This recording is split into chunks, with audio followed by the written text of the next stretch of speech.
Okay. Is it working? Perfect. You can see that. And then I have to do this. Sorry, I'm play from start. How's that? That's good. And do we want to see the slides down the side? I don't mind at all, however you would like it, but I'm seeing it with one Yeah. large slide and the ones down the side are there too. And that's fine. Well, I'm not, so let's try that again. Chris is going to advance our slides for us and we'll just, so How's you'll be, that? that's That's just lovely perfect. too. Yeah. Thank you. Uh, I'll just mention and then I'll stop and let you start, Pascale. But Chris is going to advance the slides for Nicolas and for me and for herself because that just seems like the easiest way. So you'll be hearing the word next slide, please, from time to time. Thanks. So thank you very much, Elizabeth, Nicholas, and Chris for joining us and all the others. So this is actually the last session of this series of seminars that we held this year. And I'm really happy the timetable allowed us to have you three to present and broaden the discussion I mean, it's the last session for this year, but there will be other opportunities. And as you know, there's now a growing network of European lab schools. So I think it's just also a new beginning. It will not be a farewell, but just goodbye after the end of this session. And I'm really delighted the three of you agreed to talk today. And I give you the floor immediately. Thank you. Thank you so much, Pascal. And you have made us feel very welcome. It's an honor to be here.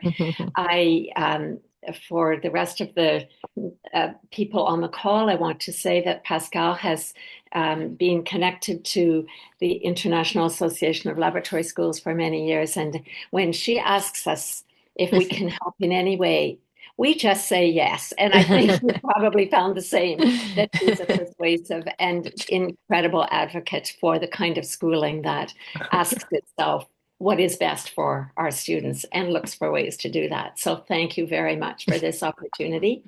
I mentioned a little bit earlier in more casual remarks that we have more than one presenter this morning, and we'll introduce ourselves in just a moment, but our hope is that there will be lots of questions. And just as we heard from Nora, please use any mechanism to come in, your hand up, and maybe Pascal will watch the chat for us and watch for Sure. hands and make sure that we stop at the right time to answer what you have to say. And there will be a body of time at the end for a discussion amongst us all about this important topic of the relevance, the research, and the risk of being a beacon school or hoping to be any part of changing education for the better and for all. And the laboratory school and the future of education will be our discussion as we go forward. We're going to introduce ourselves now, and I'll start if that's okay. I'm Elizabeth Morley. I come from the University of Toronto in Ontario, Canada. And I am the principal emerita. That means I was the principal and now I'm the retired principal at the Dr. Eric Jackman Institute of Child Study Laboratory School. I'm wearing two hats today, though, because I'm also the chair of the International Connections Committee at the International Association of Laboratory Schools. So when I'm talking today, there might be levels of hats that are way higher than mine, and we'll go on and hear from the other presenters where they are today in bringing us their information. And I'll hand over to Nicolas now for an introduction. Hello, everyone. My name is Nicolas Ramos, and I am the Executive Director of the International Association of Lab Schools. I am also a teacher at the University of Puerto Rico Secondary School, and have been connected with IALS for the past 20 years. And I am very happy to be here and to talk about one of my passions, one of the things that I like to do and dedicate my time to. So thank you for the invitation, and I'm very happy to be here. And Chris. Thank you, Elizabeth and Nicholas. It's such a pleasure to be here. Thank you, Pascal, for inviting us for this great honor My name is Chris Bogert. I am the vice principal at the Dr. Eric Jackman Institute of Child Study Laboratory School at the University of Toronto. And I also have the pleasure of being the president of the IALS Board of Directors. And it's been a wonderful year as president, and I have loved my time with IALS, and I will be continuing on as past president soon. And someone named Cecile Minot will be taking over as president at the University of West Indies in the summer. So with that, I will pass back to you, Elizabeth. Thank you, Nicholas, and thank you, Chris. And we'll go to the next slide, which is a slide designed to just give you a sense of what we hope to focus on in the next 50 minutes or so, and then to have much of the second hour for discussion. First of all, we'll talk a little bit about why this is the theme that we have chosen for today, and relevance, research, and risk have come to mind because, well, you know the saying about the 3 R's, by which we tend to mean in an old-fashioned kind of way, reading, writing, and arithmetic. When I was thinking about which words to choose and we were making a topic, 3 R's seemed to emerge. It was no plan, trust me, but it was something that we felt would be, knowing that this was the final session of the seminar group, that it might be something that we can tie together and learn from all that has happened before we joined this wonderful group.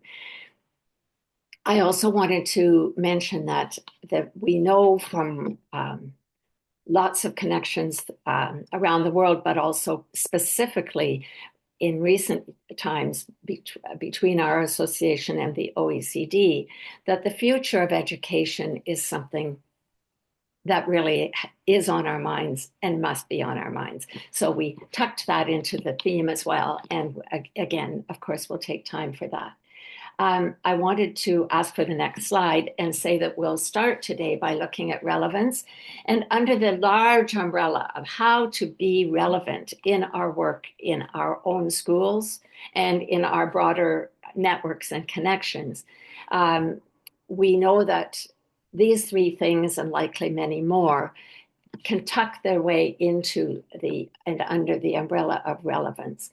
Having a voice in bettering and improving education for all is a mission that many of us who accept our life's work being in laboratory schools accept that challenge. How can we make improvements, excuse me, in what is a good but imperfect system, or we might say imperfect first and good as an aspiration, but better is where most of us want to head, and that is where we can make relevant comments. Making our schools indispensable to our universities also has relevance, and you might say, well, what's that question about? What's that? And believe me, I've asked myself that question for many years now. I'll just tell a small anecdote that when I was hired to be the head of the school, the principal of the school at the University of Toronto, now many years ago, I think more than 30 years ago, our dean, Michael Fullen, who was a kind, passionate, brilliant guy, who was also quite pragmatic, said to me, "Oh, Elizabeth, the job will not be difficult for you as long as you do one thing well and you do it every day. And that is to make this school indispensable to the University of Toronto."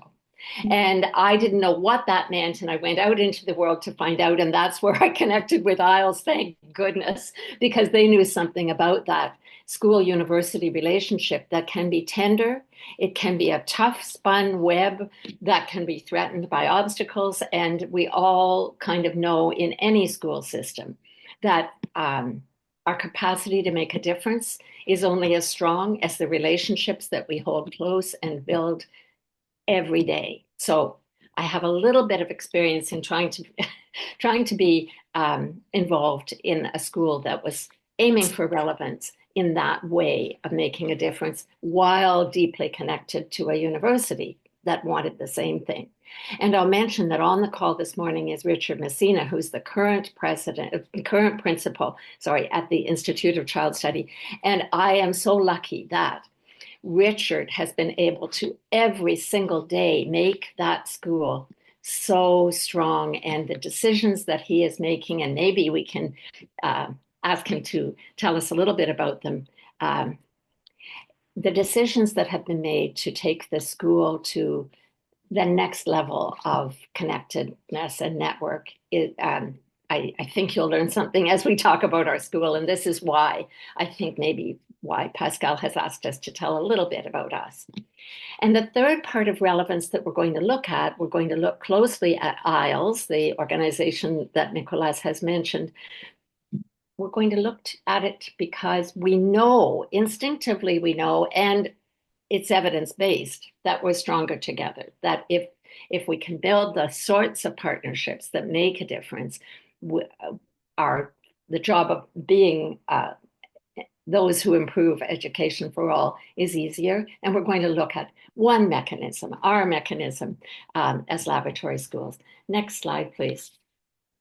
I don't need to tell any of you what the definition of a lab school is. And we've already said that lab schools are all quite different. But for the purposes of this seminar and our work together in IALS, we accepted a very simple definition. We hope to cut no one out who has similar interests with our own, but a school that is affiliated with a university or a college for specific purposes that go beyond the scope of traditional public and private schools is how we're thinking of laboratory schools today. Thanks, Chris. If I could have the next slide. Now, why would I be asking the question, what would John Dewey say today? First of all, none of us know what John Dewey would say today. And you will also know a little bit about John Dewey, I'm absolutely certain. But forgive me and allow me to just mention a few key aspects to our connection to John Dewey's work and what he might say about today. First of all, John Dewey is often, in a mistaken way, in North America, called the founder and the father of laboratory schools. And as we have grown and gained membership around the world, we've learned that there are many fathers and mothers of laboratory schools, and that coming from very different cultures and backgrounds, we may all end up calling ourselves by the same name. But John Dewey was no doubt, although there were normal schools long before Dewey's schools, normal schools being those schools that were training teachers. That was their mission. And they often had a model school attached to them. And as normal schools became subsumed by universities and teacher education became a university pursuit, normal schools, some of them stayed open and are our laboratory schools today, and some of them closed. But John Dewey's school was a different school. John Dewey was an American educational psychologist who had a very, very strong vision of schools needing to change and being better. Here's a little quote from him. Education is a social process. Education is growth. And education is not a preparation for life. Education is life itself. And these words fall in a very familiar way to those of us who, like the school I'm from, consider themselves to be Dewey-related, Dewey-inspired laboratory schools. We see the congregating of children into schools over all the decades as something that can make a difference to the whole of society. We also see that John Dewey's frustration, driven by frustration, was this gentle-looking man. The frustration that we weren't using what we know about how children learn best in our school systems of his time. You can see that he was born in 1859 and died in 1952. So across nearly a century, he watched schools not change substantially enough from his point of view to meet the growing volume of information that came from sociology, anthropology, psychology, these sciences. And he decided that he would do something about that. Next slide, please. So from John Dewey's point of view, the work of lab schools is extremely clear. It is to explore what is possible in education. So there's that key word, possibility. And we're about that still today. Not we at our Institute of Child Study, though we are, but we who are on this call, we who go into schools with an intent to learn every day what could improve schooling. So that sense of possibility, I always picture it as a school in which the walls are almost bursting, almost bubbling out, with the sense that it may seem like a school is a fixed place, and we know how schools operate everywhere. But in fact, when we add that sense that we are about exploring what's possible, suddenly a room is filled with ideas. Ideas are at the center. Of course, we want to be child-centered and teacher-focused, but if ideas are at the center, everything is possible. Next slide, please.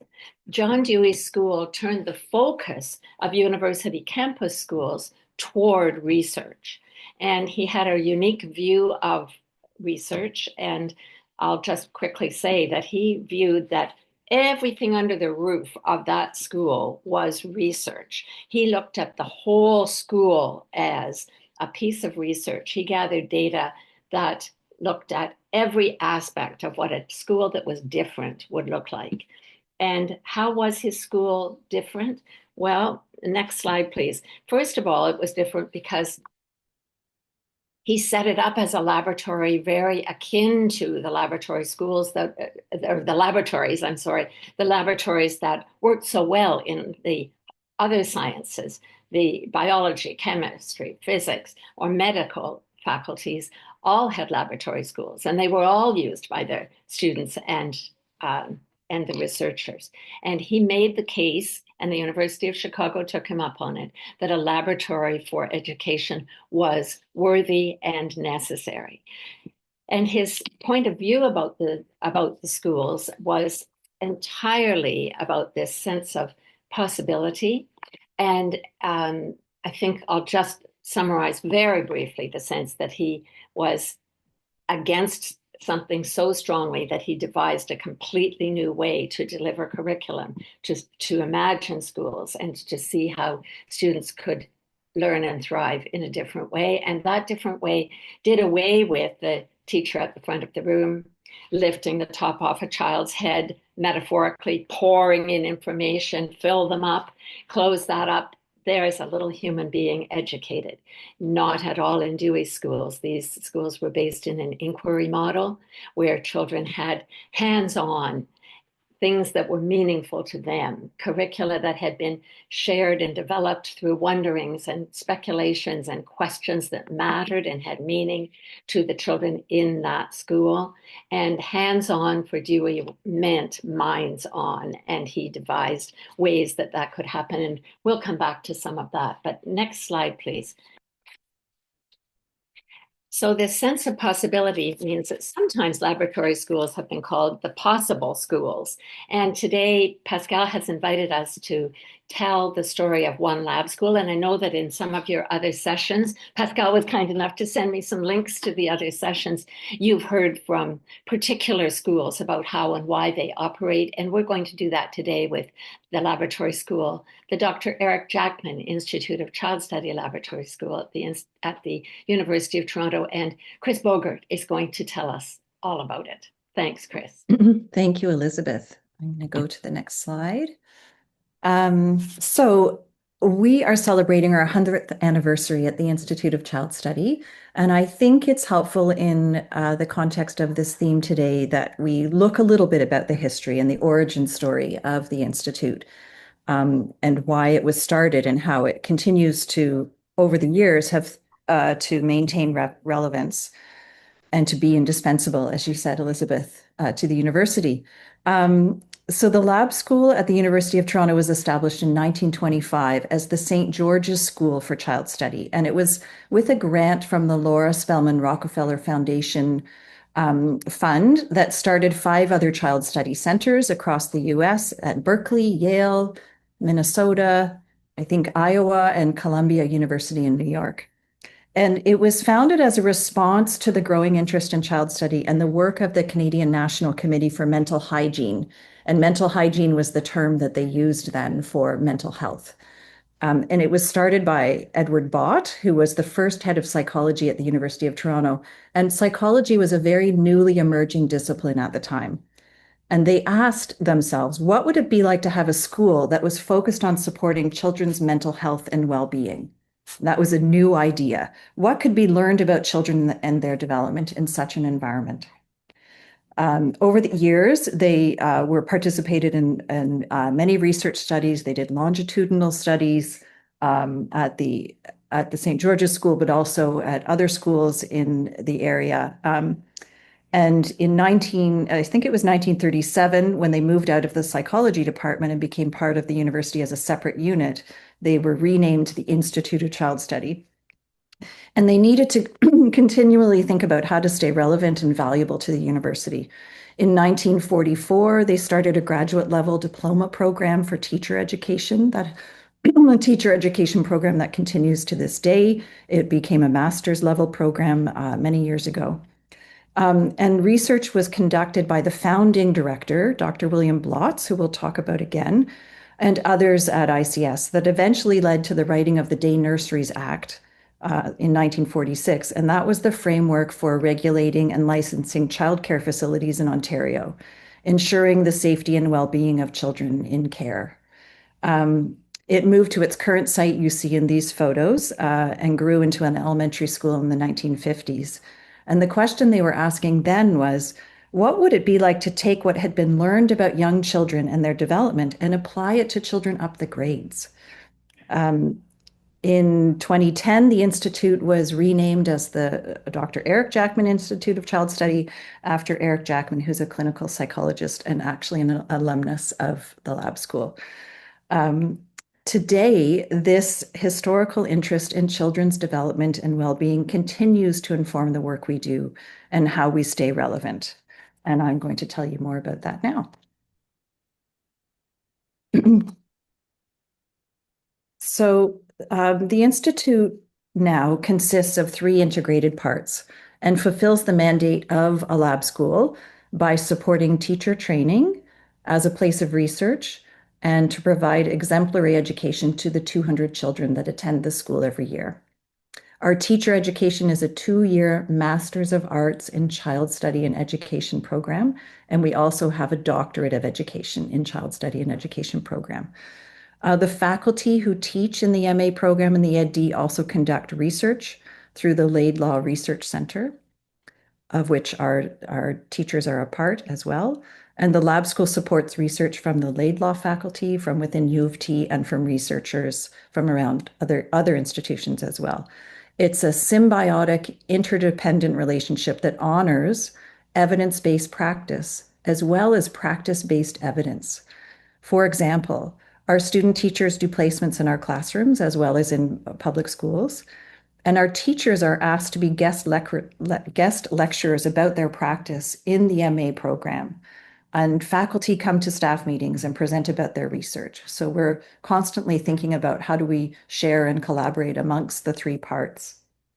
The Institute still exists to explore what's possible in education and to share this with others. We have a public purpose, a shared public purpose. We seek to improve education for all children. It is therefore also a mandate of the Institute to disseminate our research and practice in many ways. So we're a model school for the educational community, as many lab schools are, and we have many visitors every year. Our staff and faculty are invited to present at conferences. We write and develop educational resources and support professional development for educators. And we contribute to research journals and the growing body of knowledge about education and development. As an evidence-based school, we're also constantly examining our practice and revising the design of the learning experiences we provide the children based on what new information we're learning, as well as redesigning our spaces based on our principles and what we know now from research and practice about how children learn best. And this slide is an example of a beautiful new playground that we have just redesigned and opened just over a year ago that supports our new understanding of how to provide children with optimal opportunities for outdoor play, particularly in response to the research about the importance of risky play. You can see this massive climber we have on our yard now and this beautiful wood mound, helping children to develop their own sense of judgment and build resilience outdoors and connect with nature in a land-based education program. I'm going to move on to the next slide. Okay, I now have the pleasure of explaining the deep philosophical intentions behind the work we do at the Lab School. Our school is grounded in a set of shared beliefs about children and in what we value for them. It's a rich and historical educational philosophy that defines our school. It's kind of like a tapestry woven together with these three essential strands of child development, security, and inquiry. And I'm going to speak about each of them in turn. From our beginnings in the Department of Psychology, we have continued to have a belief in a developmental approach grounded in a deep understanding of child development theory. We know childhood is a distinct stage of development, and each child is on their own developmental path. It is our job as educators to get to know the children in all their areas of development. And by that, I mean cognitive, social, emotional, physical, their speech and language development, their academic skills, their moral development, etc., and help move them forward. We know that we're teaching whole children and that each learner is an individual who brings their body, minds, emotions, relationships, and experiences to learning. A developmental approach to us means that the child is at the center of all decisions and plans we make, and supporting the well-being of each child in the school is essential. We know their social emotional well-being is critical to their development and to their academic learning. And this belief is fundamental to the way we engage with the students, and it's at the heart of everything we do. Child study also means that we carefully observe each child to understand their own unique development and what is needed to provide effective learning opportunities at each stage of their growth. We know that children grow in their development when they're both challenged and supported. So our teachers are experts in providing that nuanced scaffolding to support every child. We have a wide range of developmental abilities in our class. We don't screen the children for ability. We just take them as they come and get to know them. So we have a strong team of classroom and special education teachers who collaborate together to provide the children with the support they need. A developmental approach means that we believe in the power and the possibility of self-directed play for children of all ages.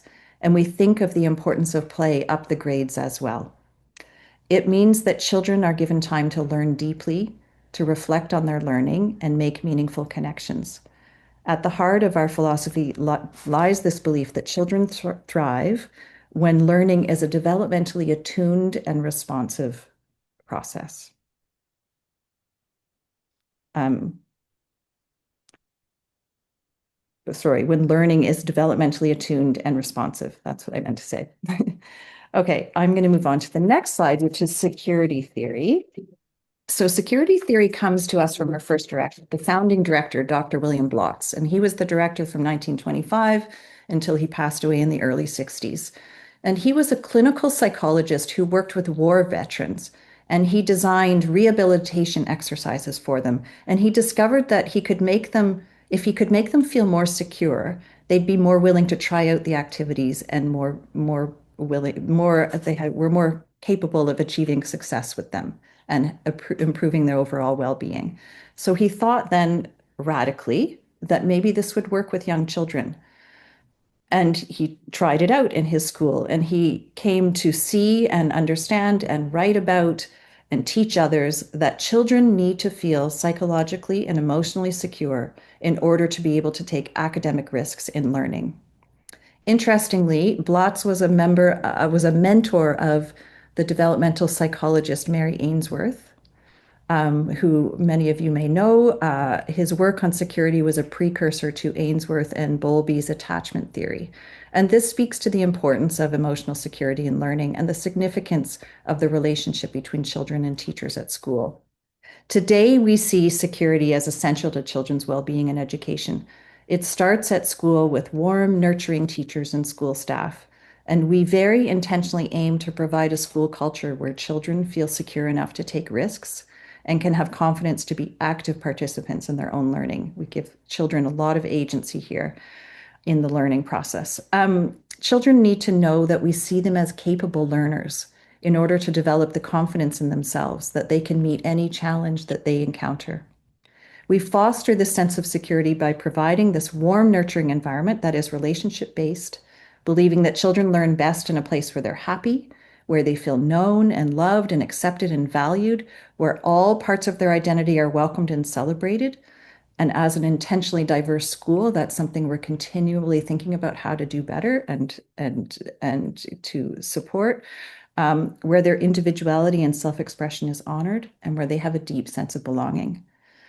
Children also learn best in an environment where they know their ideas will be welcomed and invited often and listened to without judgment. This is so key. We're very discourse-based here. We want the children to be talking a lot in the classroom, and in order to do that, we need to be receiving what they're saying with in a way that supports them to want to continue to keep sharing.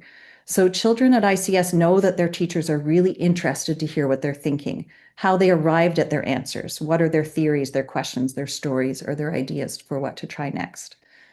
Children thrive when they sense that their ideas and their contributions matter, and when they know that mistakes are a natural and necessary part of learning. That frees them even further to take even further risks in the classroom.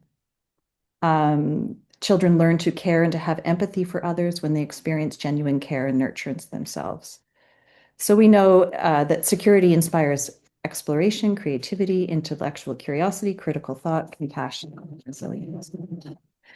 And the last part, the third part is inquiry. What we're often most known for, but what we've learned is that people mean different things by inquiry. And in our interpretation of it, as Elizabeth has already shared, that we're inspired by John Dewey. And he understood that children are not empty vessels to be filled up with knowledge, but rather that children co-construct their own understanding of the world in a social context, which for us is the classroom. Children come to school already as natural meaning makers with robust and sophisticated theories and ideas about the world. And in an inquiry approach, we guide their learning by designing authentic experiences that start with children's ideas and theories of what they already know and use that as a launching point to expand their understanding through, as Elizabeth said, hands-on, minds-on, and I'll add hearts-on learning opportunities. We value idea diversity. We model that all ideas are improvable. We encourage everyone to contribute to each other's learning as well as their own. We foster a culture of collaboration, and we focus on learning how to learn.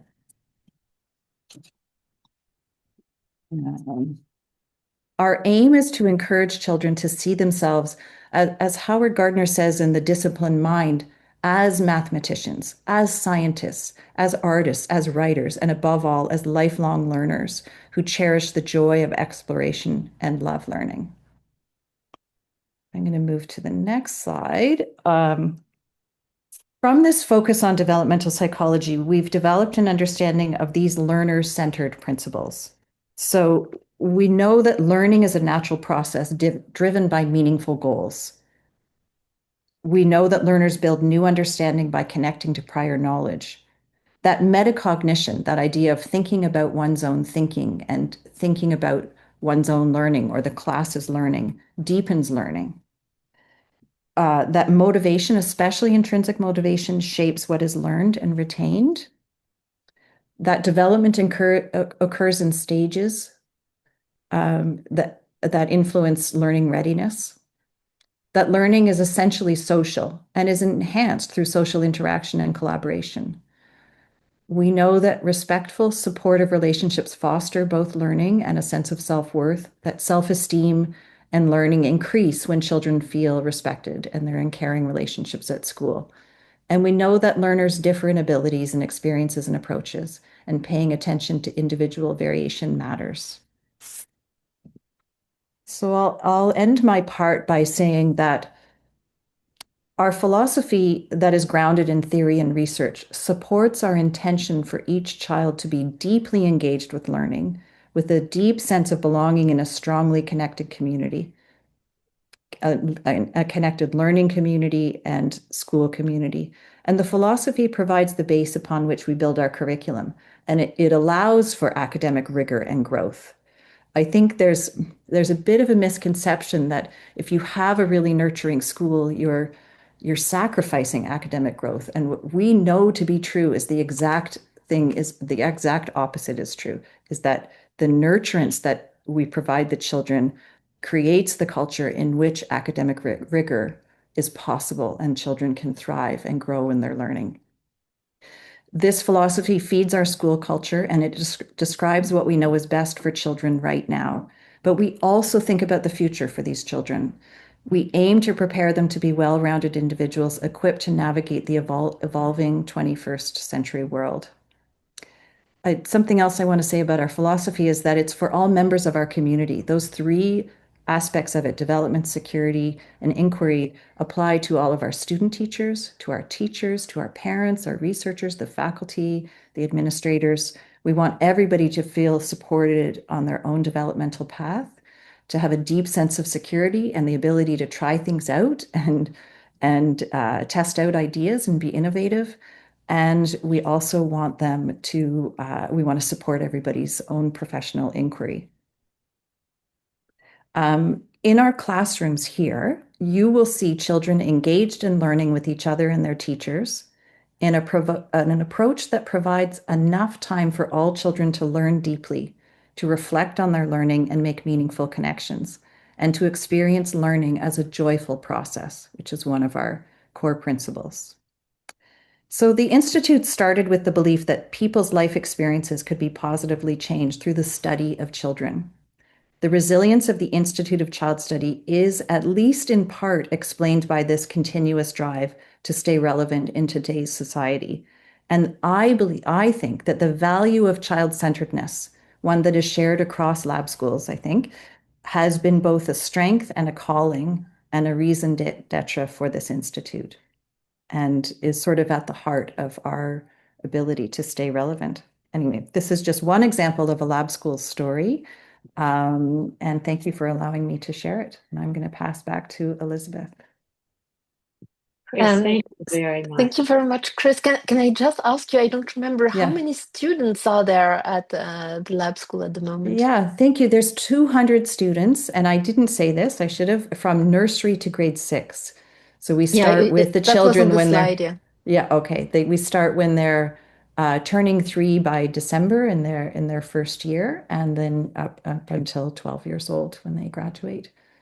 And what do they do after 6th grade?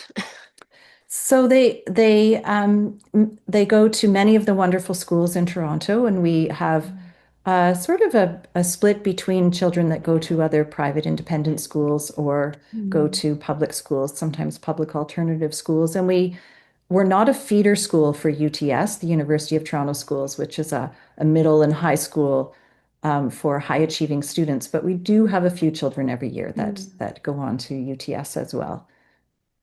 Yeah. And has it never been the idea to grow and maybe have middle school and high school in the framework of lab school? Every year, usually in about grade 5, parents will come to us and say, so why don't you have a grade 7? Because they're starting to think about what's beyond ICS and feeling nervous about it. And I say, I understand that feeling of being nervous, but just wait. By the time they get to the end of grade 6, they're going to be ready for something more. And for the most part, they really are. I think, I'm open to the idea. It's partly space and partly, we're experts in this age. and it would be another level of expertise to add years. Elizabeth might have some thoughts on this too. But I do love the idea of thinking about what would it look like to apply our philosophy and our approach all the way up the grades through high school too. Elizabeth, I don't know if you want to add to that. Chris, you've said it so well, and it does come up every year, and we can dream, but so far for 100 years we've started with the early years, and we grew all the way up to grade 6, but we haven't gone further yet. Thank you. Next slide. There we are. Yes, thank you very much. I mentioned earlier that some of us have experienced in our life in lab schools that it can be lonely. And of course, we look around and we're lonely in a crowd of wonderful people. But by lonely, I'm referring to the fact that often laboratory schools exist without other models just like themselves anywhere near. They might be the only one in that city, or even the only ones in the state that are doing the mission that lab schools exist to do. And so, looking for each other many decades ago, an association, an organization was founded. And Nicolas is going to tell us more about how we're better together and what IALS stands for. Over to you, Nicolas.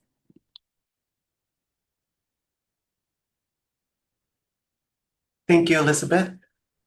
So as most of you know, my name is Nicolas Ramos, and I am the Executive Director for the International Association of Lab Schools. The International Association of Lab Schools has been around for over 60 years. It has transformed into what we have today, from being run by administrators and later on developing and opening to teachers and staff, and to becoming what we have as IALS today. Next slide, please. So who are we? Elizabeth has covered most of this already, but I'll just say that within a very diverse world of definitions, we are an organization who is focused on supporting and keeping people together and connecting people who do or who carry similar practices in education. In this case, lab schools. We have university affiliated, we have college affiliated schools, we have independent schools, but their focus is teacher training, curriculum development, research, more than a professional development. We prefer to say professional growth, and also innovation, doing things differently. And all of these, not just for the purpose of being, but as a voice speaking for the improvement of learning for all children. It doesn't stay within the lab school. It's not just to say, I practice research, I innovate, here I am, benefiting from all of this. We, as an organization, we like to give a helping hand. We like to give the resources to the organizations so that their work is known and impacts education all over the world, because you will see in our next slide that we are focusing on the improvement of learning for all children. This was also already covered, but I'll capitalize on the fact that laboratory schools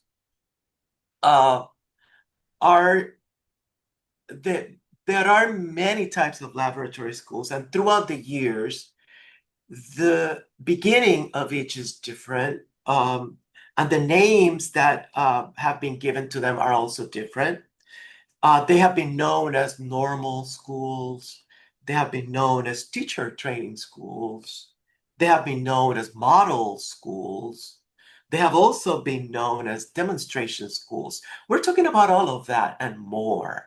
We're talking about when we use the word laboratory schools, we're talking about institutions that may have different names, but their focus is on delivering quality education for the benefit of children and young people everywhere. And when I say everywhere, the International Association of Lab Schools wants to be a voice so that whatever is happening in Puerto Rico, whatever is happening in Finland, whatever is happening in Thailand, whatever is happening in Japan, whatever is happening in Guyana, whatever is happening in Jamaica, in Europe, that it is spread and other people hear about it. And even when what they hear about is different from their own, it is able to transform, it is able to inform their practices, and therefore making it better for children and young adults at their laboratory schools. So over the years, laboratory schools have been changing, and now to sort of show what I have been saying, diverse needs of students and the teaching profession. It is not the same to teach in Puerto Rico than it is to teach in Thailand. But the International Association of Lab Schools rejoices in differences and talking about them. We enjoy pointing out commonalities, but more, we enjoy talking about how different we are and how something works for this side of the world and how it doesn't work for this side of the world. And we enshrine and we enthrone those differences because that's what makes us strong and that's what helps us still walk together. Next slide, please. So when we talk about laboratory schools, we're saying there are some particular characteristics that are part of what a lab school is, but at the same time, they're different among our laboratory schools. For example, we have laboratory schools whose purpose is to focus on teacher training, teacher preparation programs. For example, laboratory schools are referred to as teacher training schools in Finland. It's a country that every university that has an education program, an education preparation program, must have a laboratory school, must have a teacher preparation program.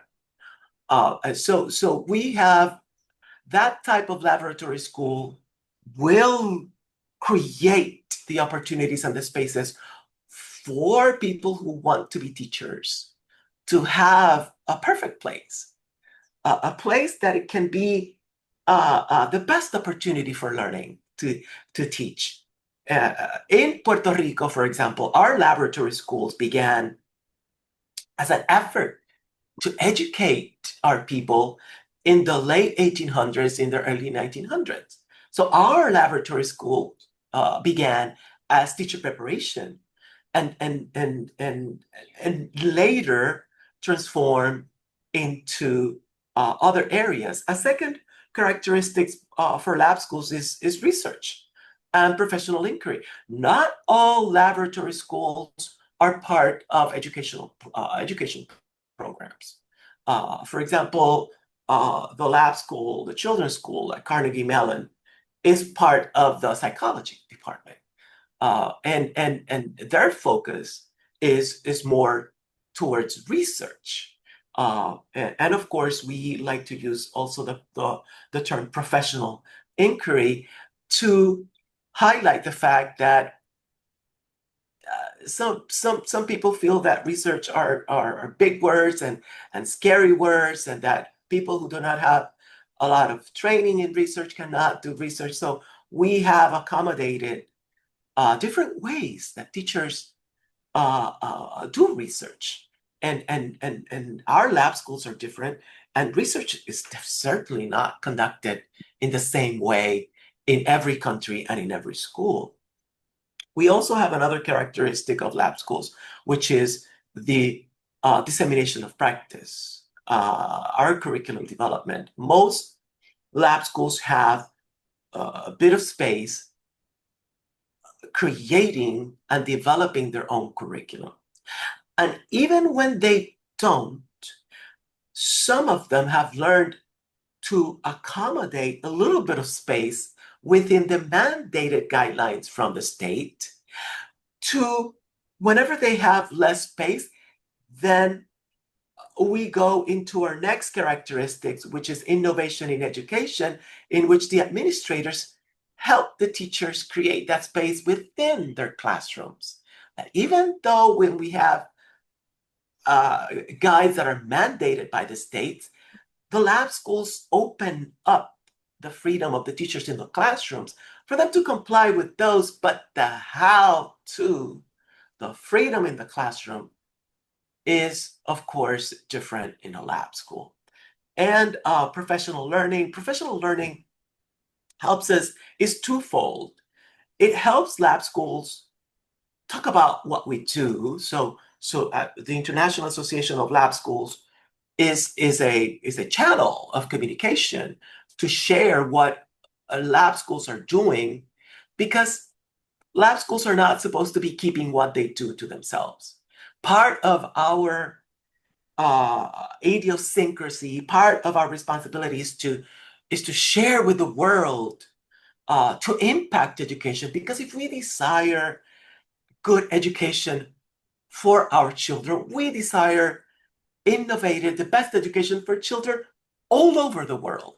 So professional learning helps us take our message, but also it helps us, it helps us, or it keeps us grounded on a reality, so that we don't fly away and become this independent, become this disconnected group of schools. So professional development helps us be grounded. When we go share, when we connect with schools that are not lab schools, with education systems that are not related or connected to our philosophy, we share what we are, but we also find out, we also take a lot of information so that we know the realities of education around the world.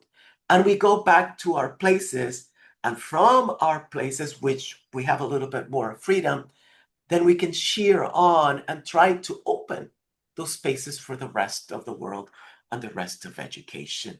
Our next slide, please. So, is it necessary for a lab school to do all of that? Well, absolutely not. We're not, the International Association of Laboratory Schools is not an accredited agency where we don't tell lab schools what to do. Most of it we gather, and that's, we created a definition of lab schools based on our experience with laboratory schools and what they do. So laboratory schools are diverse, they're different. And some of them engage in 1, 2, 3, but we also have lab schools that engage in almost all of them. And some may concentrate on the improvement of teacher preparation programs, but you know what? One thing that they have in common, no, they don't have to practice all of those, and they don't have to practice all of those tenets, no. But one thing they have to do, one essential quality for a laboratory school, is that we exist. We are, and our purpose is to improve the teaching and learning for all children. So we must care about children. That's the child, the young person is our center, is what we look for, and everything else will come out of it. But that's the only essential qualities. The other practices vary from school to school. Next slide. Nicolas, there's a question by Nora, and there was a Yes. question for Chris as well in the chat. So the question for Chris was about, well, first, Nora, maybe you can say it yourself.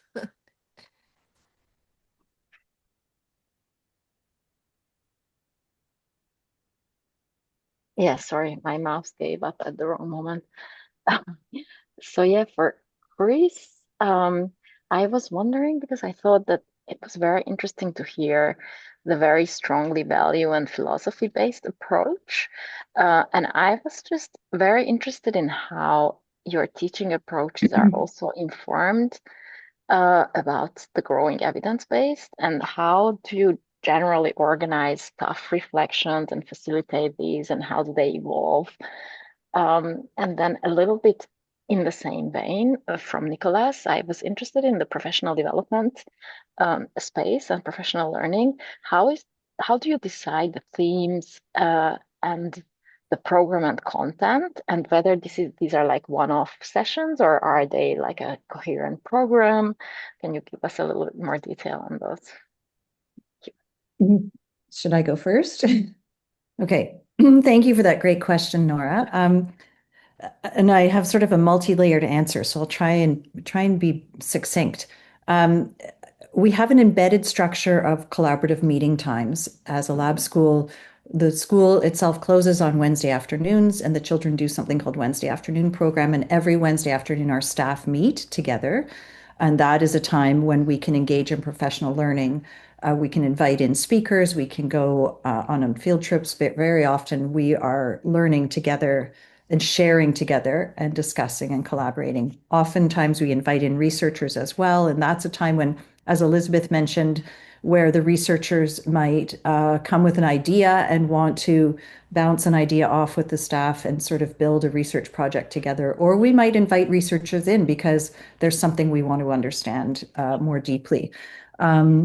We have a professional learning focus for the school that we set together, that we all learn about together. And then teachers also make their own individual goals at the start of the year. So everybody's engaging in professional learning as part of being a teacher in this school. If someone goes to everybody goes to conferences and workshops and webinars and things like that, they have a responsibility to come back and share what they've learned with the staff. So if we read a book about something, we're going to share it together. This past year, our focus has been math. Very often, our focus has been in Indigenous perspectives and knowledge, and bringing that into the classroom, or diversity and equity and inclusion, various topics like that. And we will identify readings that everybody will do over the summer. And oftentimes that is going to research articles and saying, we want to find out what is out there right now about this topic, and read that and then discuss it. In the goal setting, there's time set throughout the year where teachers can go back and reflect on their professional learning goals and see where they are with them. We also have every other Thursday knowledge building meetings, which is a time when we connect with researchers about our research around our knowledge building, our inquiry-based learning practice. And that could be us sharing what we're doing, or it may be the researchers sharing what they've analyzed about our practice or what they've learned in other places. We also engage in something called lesson study, which Japanese lesson study model. We have sort of an adapted version of that we use at the lab school. And if you know what that is, I won't go into more detail, but that certainly brings us into very close contact with the research about a particular subject in a deep way, and allows us to reflect on how that informs our practice. We give teachers freedom to try things out in their classrooms and to be teacher researchers. And we follow the Ontario Ministry curriculum guides to a certain extent, but we have more autonomy to pick and choose what we want to do. And teachers have an opportunity to look at all of the resources that are out there and choose the parts of each of them that make sense to them. And of course, we're looking for resources that are themselves evidence-based, research-informed resources. But that's another access to them as well. I'm going to just stop there because I feel like I could keep going. But does that answer your question? Absolutely. Thank you. Okay, I'll Very pass. rich answer. Thank you. I'll pass to Nicholas. So, in terms of professional development, we have, well, most of our programs are geared towards communicating and sending information and connecting our membership. But we have 3 programs that have the purpose of helping teachers develop professionally. We have collaborative conversations, which is a meeting on Zoom in which we talk about particular aspects that pertain laboratory schools. And we talk about different topics. We also have a research group that meets on Zoom as well to talk about the struggles of research, but also to stay together, because we've noticed that when we work together, we finish something. When we start something together, we support each other and we finish it. And the conference, the annual conference. And how do we decide which topics, and how do we decide what our professional development programs are going to look like? There are several ways.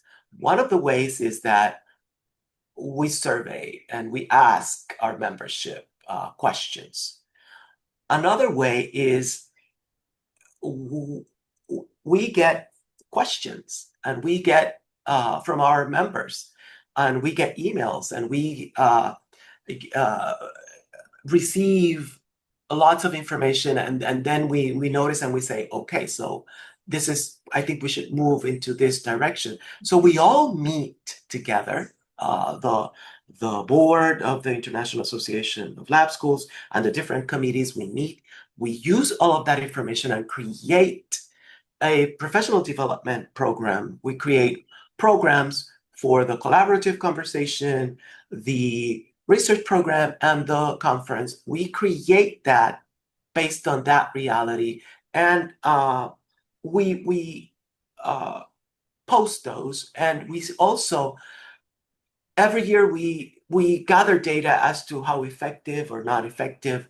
Some data is empirical, other data is just based on how many people went, how many people receive the information, and of course on their particular responses. So when we create our programs, we do keep in mind areas that keep on showing.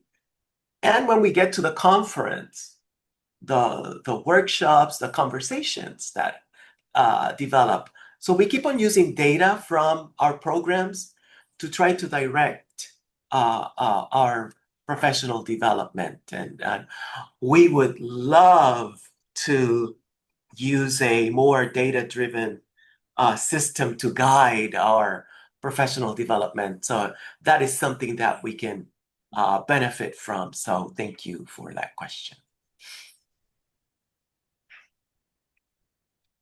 All right. So in our view, what does a successful laboratory school look like? Well, every year we have a conference and we visit lab schools. We just had a tour in Japan where we went to different lab schools. We go to the International Association of Lab Schools goes to a conference next year. We're going to Finland, and every time we visit schools, and we notice that successful laboratory schools always have happy children, happy young people that have an elevated sense of belonging. This is my school. I'm happy here. And when we walk in, they just show you. They just speak to you, and they're very proud of what they do. So this is one quality of successful lab schools. Also, the college admission rate, and when we say college, we're talking about universities, but we're also talking about trade schools, but we're also talking about students who do not go to college, but that they join successful ventures. So we're looking at a very broad way. We're not saying we're not drawing success based on just a college admission. We are successful laboratory schools have children and young adults that move on to life equipped to deal with whatever choices they have made. And one beautiful aspect is that, for example, our lab schools in Puerto Rico are not subject to the mandated guidelines of the state. So we belong to the University of Puerto Rico, so we don't have to comply with the state testing, but our students go through it. We voluntarily, students take it. Even when we're not teaching, and even though when we're not preparing our curriculum for them to be complying with those, our students pass the test. Our students get the scores that they need.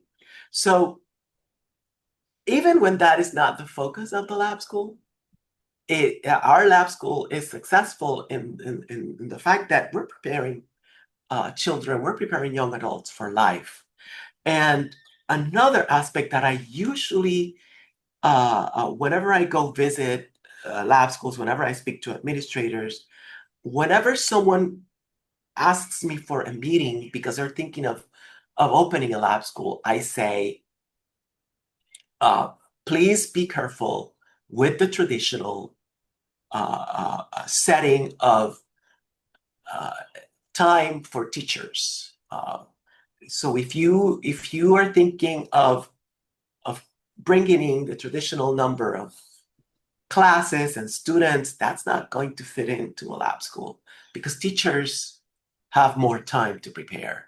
So we give teachers the space so that at the end of the day, teachers go home and rest. And when they come back the next day, they're eager and happy to continue teaching.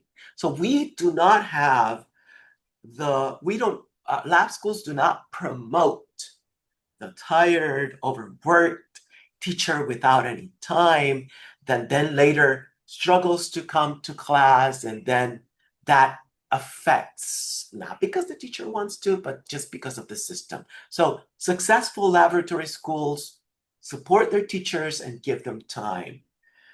And another aspect that I talk to administrators is that laboratory schools, of course, their administrators are in control. We want effective and we want success, but at the same time, they allow teachers to do different things in the classroom. They open up.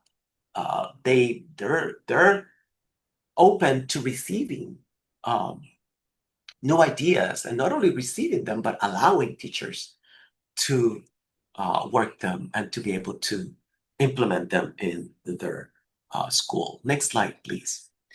So this is who we are right now. We have about 100 schools, but at the same time, we have about 70 who are very active in our organization right now. So we have about 53 lab schools within the United States and Canada.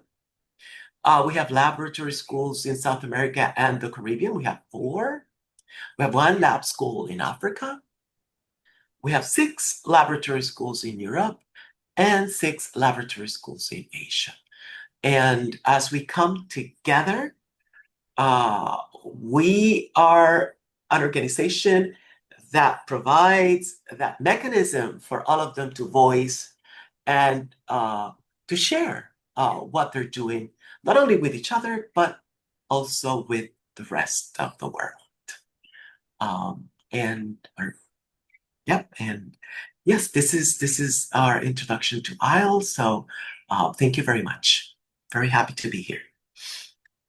Thank you very much, Nicolas. That you summed it up perfectly. And clearly, if anyone is on the call and wants to know more, Nicolas will be open to hearing from you. Thank you.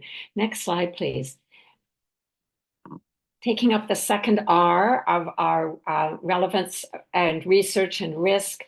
Research and relevance are so tightly tied together. And if anyone on the Zoom screen right now was here for Nora's presentation, you know exactly what that means, that when research can inform the decisions that we're making, what a difference it makes in terms of the relevance that we can have. This photo for me sums up a little something that takes us back to the idea that Dewey said, no, please don't pour information, facts, and what I know as a teacher into your children. I love the look on this little child's face that she's pouring, but she's not pouring information yet. She doesn't have the information yet because she's exploring. I can just imagine the wheels going round inside her head about what this particular moment means to her and what she's going to do next. And that is a child's view of research. So moving on to the next slide, I want to say that part of what allows research to be that unique heartbeat within laboratory schools is, for some of us, this return to just mentioning again John Dewey. This photo is a modern photo of something that has been happening at the University of Chicago Lab School, just combining the iterative process of trying to improve one's racket skills by using measurement and hypotheses and testing and, in other words, inquiry to reach a goal. And the students in that school at every grade level will be doing something similar to that. But I did want to mention again in relationship to John Dewey that from my point of view, and believe me, this is only my point of view, the fact that John Dewey's school still stands, and we could talk about whether it's still a real laboratory school or not at the University of Chicago, and the fact that his principles are still known by many, or they have influenced indirectly lots and lots of thinking about inquiry-based learning, that's really important. But to me, the most important thing that he contributed to the research agenda that we are talking about right now is the way that he legitimized, encouraged, and gave permission to teachers and researchers to take a research lens on the work of schools. So that research perspective entered the school walls and walked in with students, with the children themselves, with the teachers who were learning to teach, with the current classroom teachers, and with the researchers. That suddenly the school was not the place that you went through a long application process. Maybe there'd be a yes and a no. Of course, research will always need its IRBs and permissions to do substantial research on human beings. I don't mean we bypass that, but we come with the lens that says research is important. It's my job. I'm a professional. I'm going to find my way in. And that is a gift from John Dewey. Next slide, please. We talk about curriculum development as one of the things that we research. And we actually don't particularly aim in that research to find recipes for people. In fact, in the lab schools, we might say inquiry is a process, but you will never be able to make it into a recipe. But this little slide doesn't come too far from noting what some of the steps of inquiry would be. And what would John Dewey say about this? He'd probably say, it's too rigid. These bars are all intermixed. But in a child's words, and these are words from a child's mouth about what's important, get me interested, what we might call engagement. Let me work or play with ideas, exploration. In an inquiry-based classroom, another step is, let me do something with what I learned, investigation. And then let me tell about it. So communicating, disseminating, doing the things that Nicolas just talked about, the tenets of laboratory schools. Some of them would be perfectly described by these steps of inquiry. And then, very important, let others use it. So the idea of documenting so as to improve ideas, and the idea that we can improve what we now know is just a moment in time. It isn't frozen in time, that things can change. That is part of a research lens. Next slide, please. I wanted to give you 5 little examples, and John Dewey's school is one of them, at the research lens. 5 little examples. I'll be really quick here. I know that time is passing unbelievably quickly for us. I'm so sorry if it's, I'll move along as fast as I can, because I wanted to say, we've emphasized that there are many ways in to all the aspects of what our schools are about. But particularly in research, some schools have taken a particular approach and stuck with it, and others are trying out many different things. But one of the things that laboratory schools tend to have is the opportunity to invest in and investigate longitudinal exploration of what might become new policies. So again, I'm referring back to Nora's comments about policy work and who are the policy makers and how much do they use research. So I wanted to tell you a little story, next slide please, about one laboratory school's decision 25 years ago to begin a research project, a program about something very important to this school in Japan. So Richard Messina, who's on this call, and I was lucky to go along as well to Japan last April when we were arranging the IALS tour to Japan that Nicolas just mentioned. And for both of Richard and for me, it was a revisit to Doshisha Elementary School and junior high and senior high. I mentioned Doshisha because 25 years ago, they decided to try something new. In Japan, and please forgive me, I feel that I may have an imperfect take, and I know Tomoyo Mitsui is on this call and could speak up if I have it wrong, but many, many schools in Japan, the students in those schools experience many changes as they go up the grades. Getting into a great kindergarten or preschool might even involve a test. And then there might be more high stakes testing across getting into elementary school, into junior high, into high school, and then the pinnacle decision, which university will accept a particular student. And the Ministry of Education in Japan 25 years ago was beginning to take note of the costs in terms of well-being, anxiety, appropriate emphasis on studying outside of school in what can be called cram schools. And Doshisha decided that they were going to take in young children into their early years. I believe they started this at grade 1, actually. And they were going to keep those students as long as a through train, they called it, all the way through those levels I just named, and keep them and allow them entry into this renowned university in Japan without all the high stakes testing. Now in Japan, this is being tried in many places. But for me, my visit to Doshisha a little more than 20 years ago, and I've been back 4 or 5 times since to check, they have stuck to their principles. They've learned things along the way, and I would let them tell the story of what they've learned. But I mention this because this is highly related to policy. If policies that have been legendary and in place for a long time in any of our countries, in any of our school systems, cannot be questioned, and if we can't try change, it's difficult. And laboratory schools often allow the exploration of something that may lead to policy change. And I won't comment on other people's policies, but watch this space because we may be hearing something about change there.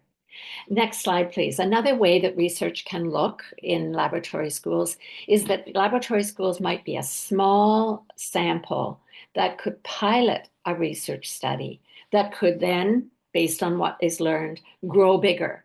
And it might be tried for many years. In other places, it might be tried in bigger populations or very different populations than a lab school affords. And a good example of this is a study done at Bing Nursery School, next slide please, that has inspired research for more than 50 years.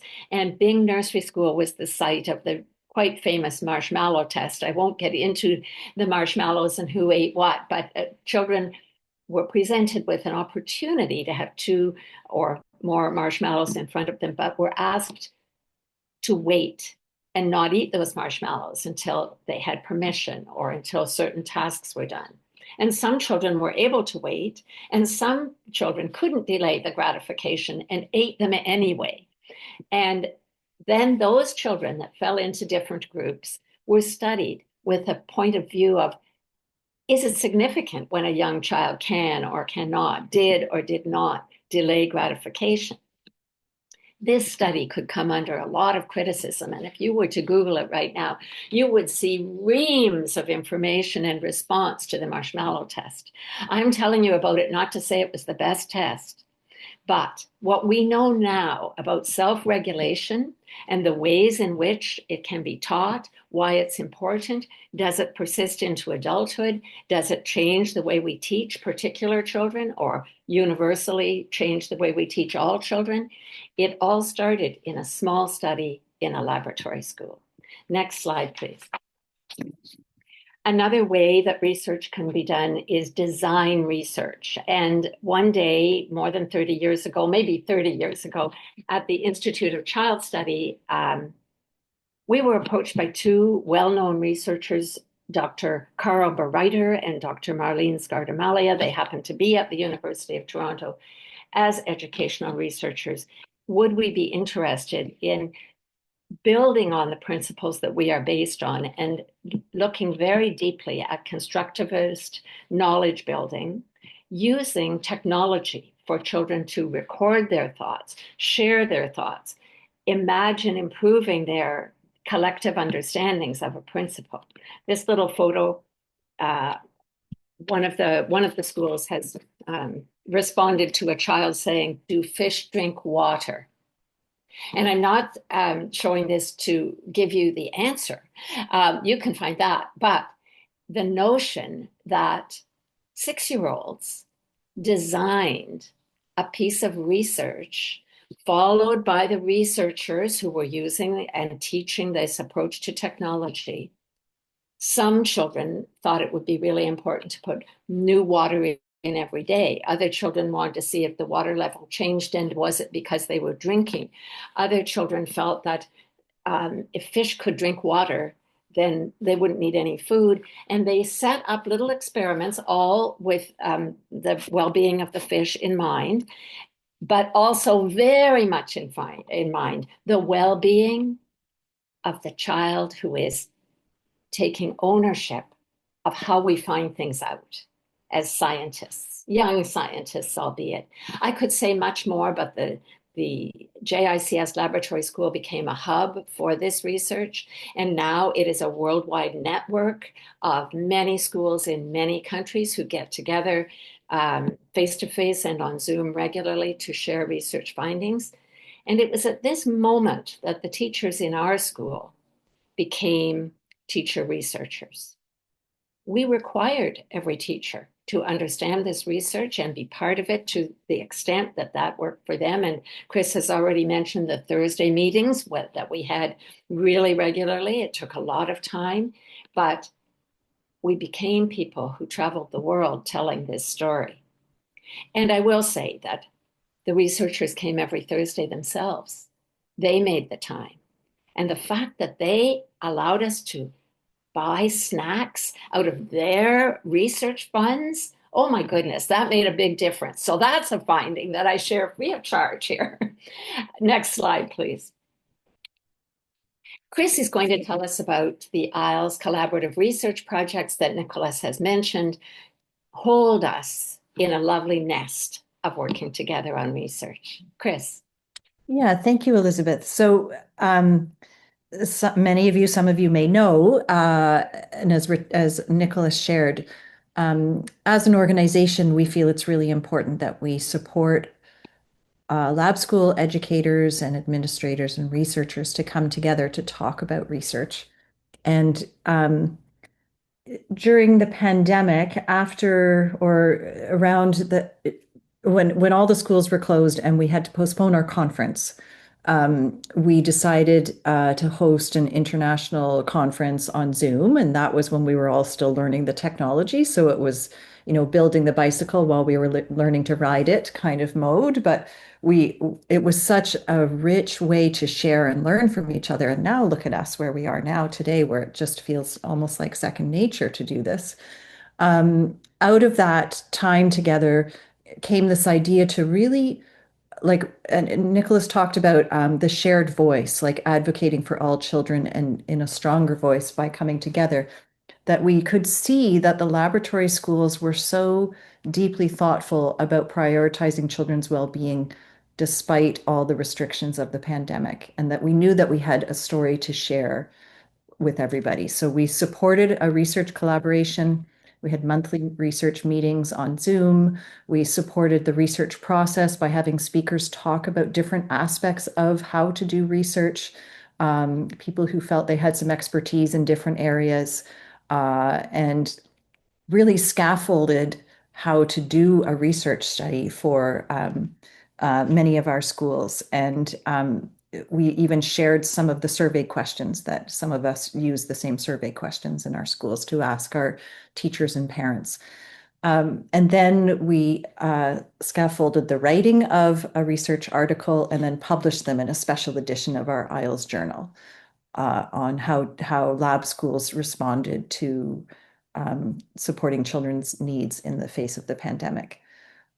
We loved that process so much that we decided to do it again. And the second iteration of it, we realized in the first iteration, because of the time constraints, we weren't able to include children's voice as much as we would have liked in that journal. So we chose honoring children's voice and perspectives in research as the topic for the second edition of the journal. And that is been ongoing work. We're now in the process of collecting articles, and we will be publishing in some format this year those papers. And we have in view a new topic for research collaboration. We invite all of you to join us. We have a meeting on June 10th at 10 a.m. Eastern, which will be, you will be able to make that time zone. I don't have it in my head right now, what time zone that will be in Paris and other places, but we hope that that's a time that you could join us. And we'll be talking about different aspects that people have brought up that they're interested in, but and I don't have the words right in my head right now, but it's thinking about how to support. I think it's more about how to bring teacher voice into research and how to support that collaboration between teachers and researchers that we've been talking about a lot on this call. So that would be one aspect of it. I don't know if I've missed anything, Elizabeth or Nicholas, that you wanted to say, but thank you so much. You've given us the appetizer for okay. Further conversation, and I hope people can join us. Next slide, please. Now we're entering a part of this presentation that I think will be brief and people can take up what they'd like to, but the word risk has come up several times already this afternoon. We talked about risky play when Chris showed the playground and the strength that we get and that we give our children when we help them to make judgments about risk. And the word came up again when we talked about mistakes and risking our ideas in order to strengthen them and hear response to our ideas. And that's a risk. So the risks I'm talking about when the title went up of this is really looking at the ways in which laboratory schools take risks, take calculated risks, and also are at risk themselves. I think it's honest to say that, although there are pockets bubbling up where there are new laboratory schools developing with very particular ideas, and I think we have on this call some of our friends from Virginia who are opening new laboratory schools. I think it's fair to say that there are also fewer laboratory schools now in some parts of the world than there were. And I'll talk a little bit about what some of that type of risk is, hazards, obstacles, as well as the beauty of taking risks. Next slide, please. So this slide introduces the idea that laboratory schools have natural friends and natural enemies, and that making our schools indispensable to the university opens some doors and closes some doors. For some people, a university-affiliated or university-based school will never be where they want to see their research done, because they may feel that it's elite, it's got the benefits that some public school systems can never dream of having. And does that mean that that our voice is not as valuable? So we've got natural friends, of course, who are the first natural friends every laboratory school has, is the students who go there and their parents. They've usually chosen, they're not usually assigned to go to a laboratory school. They choose it, knowing that it's university-based, knowing that there's going to be research and teacher ed and all the things we've been talking about. And they are often our best champions if times get difficult in laboratory schools. At the same time, other natural friends are people who see the potential that exploring possibility in education has. And organizations like the United Nations, looking, for example, with the United Nations Charter on the Rights of Childhood, they look to schools like ours for how those rights can honestly be expressed in a school system, even to help to inform and change the statistics of systems where children aren't yet even, perhaps girls in education might be a UN issue, and we might have some of the answers for them. And the OECD, we find it a marvelous way of thinking that the OECD education branch is working on a compass to tell us more about the student compass for learning. What are the elements that we need to watch for all around the compass as we journey with our students, and the teacher's compass, teacher learning? These are large international organizations that are our natural friends because of the work we do. I wanted to mention as well that in the natural enemies category, I'm just being completely candid with you, though I don't know all of you. I'm risking saying that sometimes it's the professors within our own universities who wish that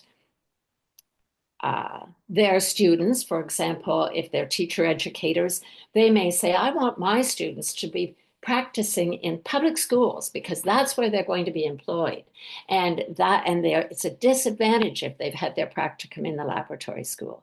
And of course, there are just as many people who say, oh my goodness, they get the breadth of possibility and they see research in practice, and they leave us as practitioners with a wider knowledge. But I'm just pointing out that there are many obstacles along the path to being a significant and relevant laboratory school. Next slide, please. Questions that we get as laboratory schools, and when I say we, I'm not, of course, aware of everybody's questions, but I'm imagining that yours are probably similar to ours. Elitism. I've mentioned it just now as one of our risks. If we're defined as elite schools, we will never have the voice we need. And so how does educational excellence, which is how we would prefer, of course, to define ourselves, does that imply elitism to you, to us, to those who look on wondering who we are? And also, can a model school truly impact public education?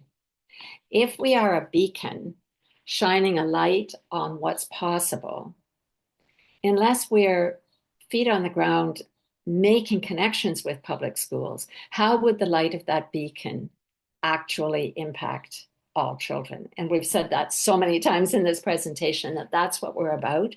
So we ourselves have to take risks in finding that out and putting our time and our money and our resources into perhaps connections that will make that difference.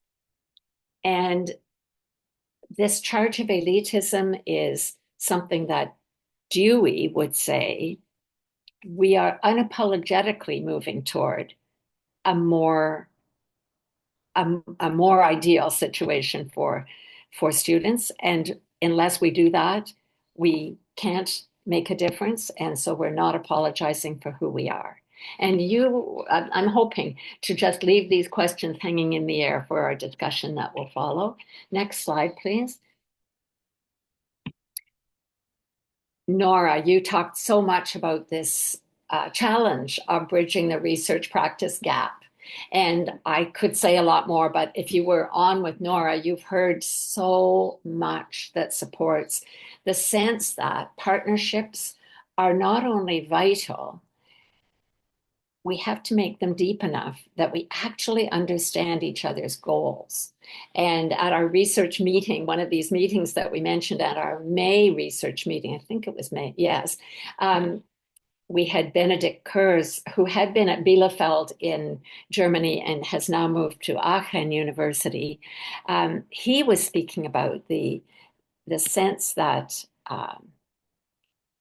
he has done some research and looking through surveys at the different goals that teachers and researchers have. And they are often worlds apart in how much time they can spend thinking about what's going to happen. And worlds apart in the sense of protecting the teacher, protecting the time and the energy and the efforts of their students, and researchers needing an open door to getting inside that classroom and coming to understand by spending lots of observational time. And so here we right away have someone who's looking at that research and practice gap. In my kind of long experience now in education, one thing that I've noticed is that laboratory schools, ours very much so, can have excellent results from research, and we can tell our parents about it, and we can tell others, and we can go to conferences. But when the word scale enters the picture, scale is, I hate to say it, because if we can't scale something like the marshmallow test to be legitimately bringing us information from all populations, what are we about? But scale can distort the purpose and outcomes of small scale work like nothing else. So I guess I would say that one of the challenges is figuring out scaling and who does it and how and where's the money for it. And time, oh my goodness, now we've mentioned time so many times. But the time is not always available. And I mentioned in the previous session that we watch laboratory schools pick different ways to use their time and to free up classroom teachers to join researchers. We mandated that connection between our classroom teachers and our researchers and paid the price of some feeling quite disgruntled by that at the beginning. And I'm not here to say everyone is thrilled about a Thursday meeting every week either. What I am saying is we have seen results from making the time available to work with researchers so that design can actually have the voice of the teacher right in at the beginning. And with that, things are more successful. Next slide, please. And the last risk I'll talk about is this lovely connection between tradition and innovation. Some of us were able to be on a call on a workshop in March with OECD Japan, where we really looked at, can tradition, which every school, no matter if you're a new school or one that's been around for more than 100 years, you quickly acquire traditions that need to happen every year to be who you are. And is anything that needs to happen every year actually sacrosanct and sacred? Or do we need to examine every tradition regularly? And especially because we're schools that are, in most of our schools, about innovation. How does innovation sit with tradition? And we had a really vibrant conversation about that, in the sense that we learned that there might be a possibility of nesting innovation within tradition, and that tradition lets the seedlings grow up. And it reminds me of a book called The Gardener and the Carpenter by Alison Gopnik, a child psychologist at Berkeley. And she talked about the difference between planting seeds and not even knowing what the seed packet name was, and letting those grow up and responding to the flowers that appear. And that is an image of innovation. And she talked about a carpenter who's building something specific and has a plan in mind and knows what the steps are, or we're not going to get a stable piece of furniture. And how carpenter parenting or teaching and gardener parenting or teaching aren't natural. It's not a natural fit.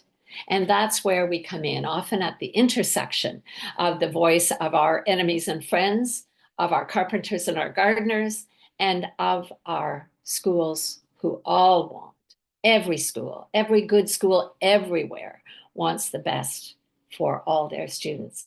And the next slide, please, is just raising a quick point about having the courage to talk about the future of education.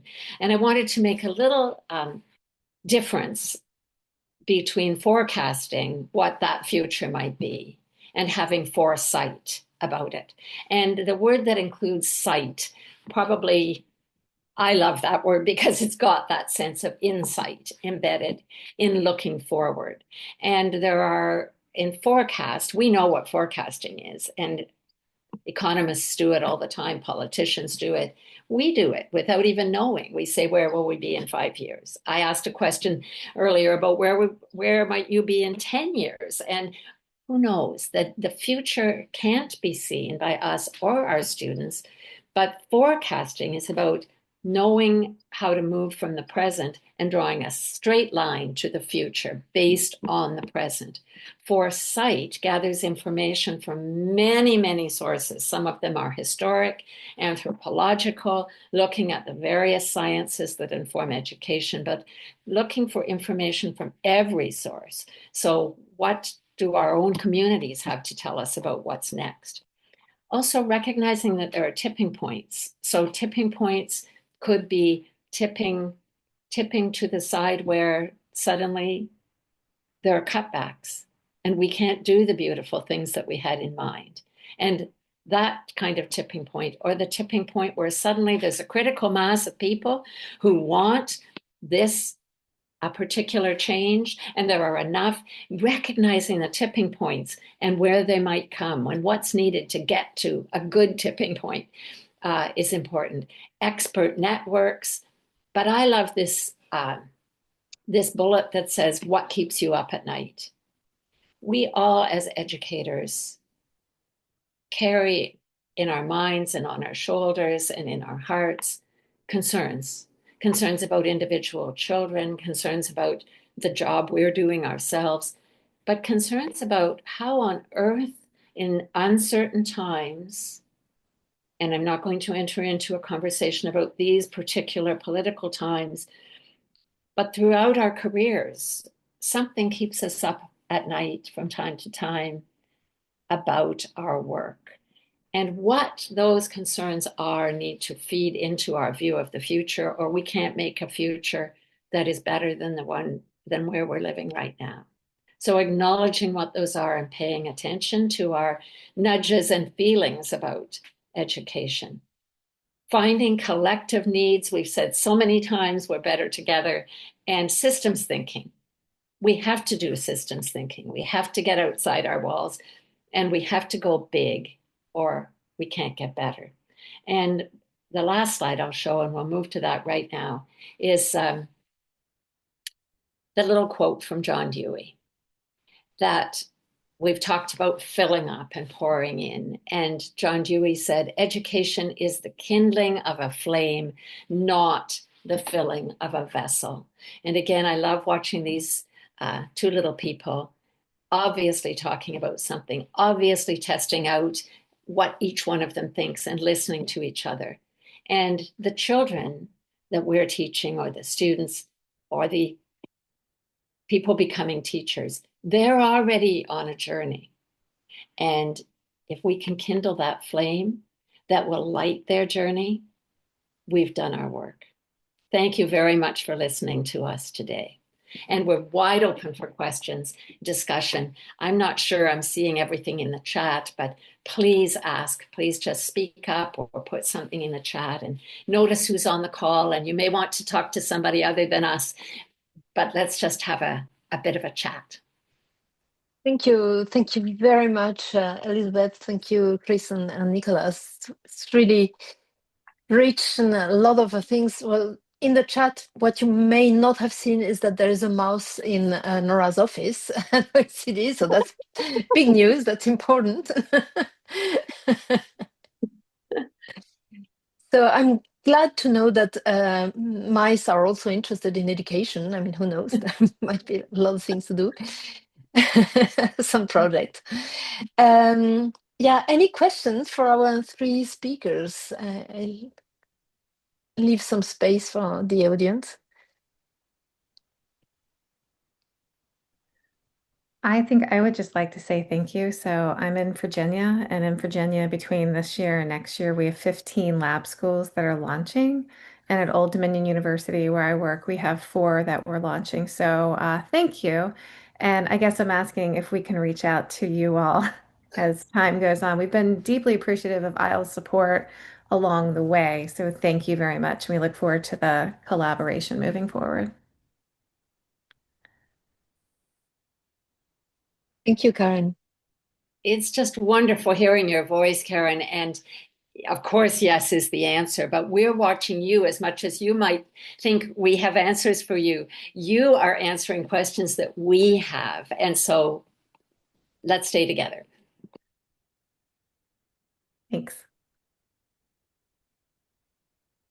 I loved your conclusion, the distinction between forecast and foresight. And I see in the chat that Nora has added some resources from OECD. So I don't know if I can share that with everybody, but please take the resources from the chat. May I ask, and those who know me know why I would be asking a tech question, but I was able to see the chat, but can everyone see Nora's comment in the chat? Because I'm not finding it. I can. Well, I'll get it from my colleagues then. Thank you. Yeah. And I think at least if you can see it, then you can copy it and save it, because the chat goes once the seminar is over. Oh, you've inspired me. I found it. Oh, good. Thank you. Nora, did you want to add something? I actually have a question. Can I? Sure. So I thought your point about scaling, that it's not necessarily even desirable because it can distort the picture. I think it's a very relevant comment. And I'm wondering though, because scaling has different versions, right? So one version would be, I don't know, every school becomes a lab school. That's not possible, probably, and probably we don't want that. But I'm wondering another version of scaling would be just all the experience that you accumulate in the lab schools, because I can hear from all of your presentations that lab schools are well connected between each other, but you do have a community that you're developing. But I'm wondering, how can you disseminate more broadly what lab schools are doing to other schools or the whole education system? And by the way, thank you very much for the super, super rich presentations to all of you. Nicholas? Can you just repeat the question again, Nora? How? Yeah, like how can you disseminate more broadly all the experience and research and everything that you accumulate in the lab school network to other schools? So, so part of our mission is to share, and I think it's one of the reasons why we're here, and also take advantage of participating from other international forums. And I feel that as we grow as an organization, a truly international organization, adding more views from other parts of the world, I think uh, that is something that is constantly evolving. I don't think we will ever be able to say we have fulfilled this. This is something that we will always have to work on, and in finding new ways to communicate. Because as it was pointed out earlier, we are a group of schools that have uh, uh, some people would call it a privileged setting uh, that not every school is able to have, but we don't want to keep what we learn, or we don't want to keep what we have to ourselves. So that's why we have our annual conference. That's why we have the collaborative conversations. That's why we disseminate the links and we share on our website and through our resources, limited resources, to try to invite people and for people to listen. And I know that in Puerto Rico we have conversations we have with the public system. I know that in other countries as well, to disseminate and to talk about what we do within the lab schools. And that is a good question in the sense that it keeps us thinking of opening new doors to do what we have to do, because it's not only research, it's not only innovation, it's not only caring for the child and giving everything that we have for the benefit of the child. It's to share, it's to disseminate, it's for people to know. So I think we're in a constant, I don't want to call it struggle, but in a constant development to reach an even bigger group of systems, of people. But like I said before, it's not only finding out, it's not only connecting and saying who we are, it's also grounding ourselves with what we see. It's also adapting ourselves to what we learned from others as well. So we have a very complicated task in terms of communication and sharing. And we struggle and we try to move forward every year by planning our programs in a way that we can reach the furthest. Mhm. And Nora, I'll just say that different schools have done different things, and our school was fortunate 15 years ago, maybe a little bit more, in finding a donor who was willing to fund a book. And we chose the title Natural Curiosity, and an inquiry-based look at environmental education. And that book, and Chris is reaching for one. I don't have one within arm's reach. Here.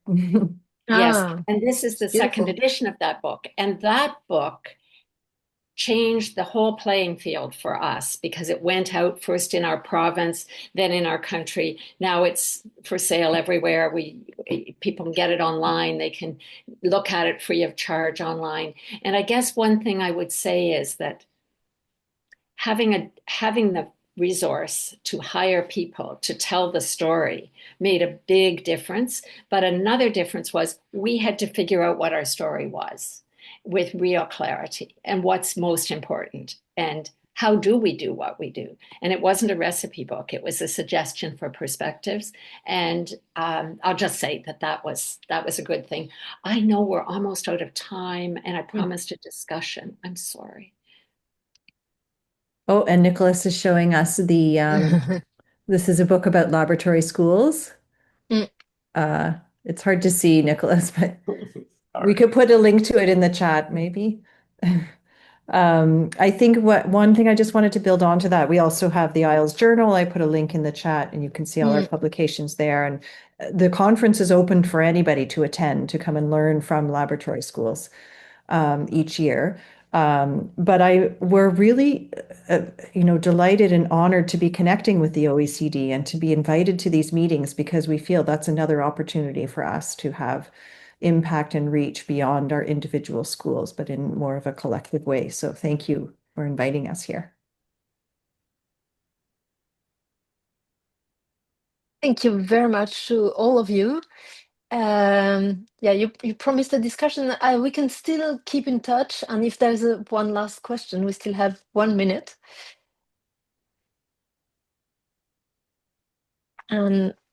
Otherwise, I really want to thank the 4 of you very much for a rich afternoon. And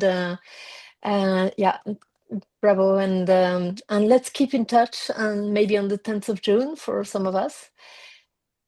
Have a wonderful end of the day, whether afternoon or morning, and see you very soon. Thank you. Bye-bye. Thank you. And thank you for organizing us. Thank you, All Eli, right. for Welcome. joining, My and pleasure. all our friends. Thank you. Nice to Thanks see you. again. Great to Bye-bye. see you.